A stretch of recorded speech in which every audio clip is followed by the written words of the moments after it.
التحديث ده لازم تعمله علشان تعرف تدخل امتحان آخر السنة إن شاء الله.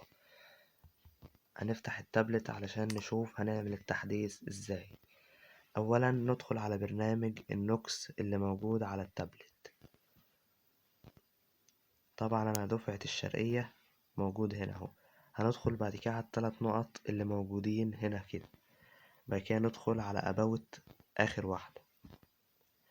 طبعا ندوس أبديت، ندوس على اوكي.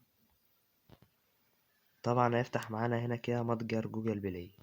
انت بقى تقوم دايس هنا كده تحديث. انا طبعا عشان محدثه فهيجيلك فتح. بعد ما تحدثه تدوس فتح عشان تتأكد بقى ان الامتحان ان شاء الله يوصلك وما تخرجش بره.